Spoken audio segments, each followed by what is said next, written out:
আমরা লোকালি চামড়া সেল করার জন্য এন্টাইটেলই না। চামড়া এখানে এত কম দাম আর লোকাল জুতা এত বেশি দাম কেন? আমাদের বিসিক শিল্পনগরীতে যে প্রতিষ্ঠানগুলো আছে সেই প্রতিষ্ঠানগুলো 100% এক্সপোর্ট ওরিয়েন্টেড এবং আমরা এক্সপোর্ট করব, এই জন্যই আমাদেরকে সমস্ত রকমের লাইসেন্সগুলো দেওয়া হয়েছে। আমরা লোকালি চামড়া সেল করার জন্য এন্টাইটেলই না, ঠিক আছে? কাজেই সিটিপিটার অসম্পূর্ণ থাকার কারণে আমরা এখানে বর্তমানে যে বাজার দর আছে, আন্তর্জাতিক বাজার দর, তার থেকে আমরা প্রায় 70 to 80% কম দামে অসম্পূর্ণ সিটিপি থাকার কারণে আমরা চায়নাতে বিক্রি করতে বাধ্য হচ্ছি।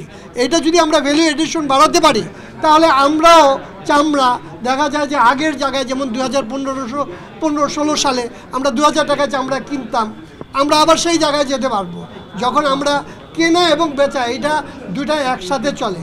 আমি যেই দামে কিনবো সে তার থেকে বেশি দামে আমাকে বিক্রি করতে হবে, কিন্তু কেনা বেচার মধ্যে যে অসম্পূর্ণতা সেটা হলো বর্তমান প্রেক্ষাপটে আমাদের এই অসম্পূর্ণ সিটিপির কারণেই হয়েছে।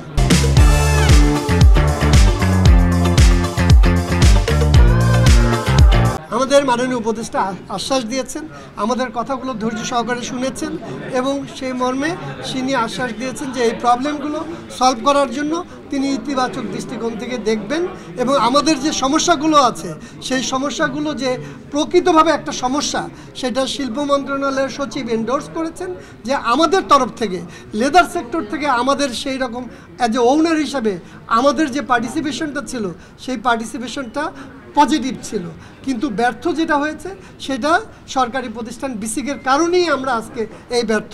কাজে এই ব্যর্থতার যে দায়ভার সেই দায়ভারটা এটা কোনো অবস্থাতেই ট্যানারি ওনারদের উপরে বর্তায় না। আমরা লোকালি চামড়া সেল করার জন্য এন্টাইটেলই না, ঠিক আছে?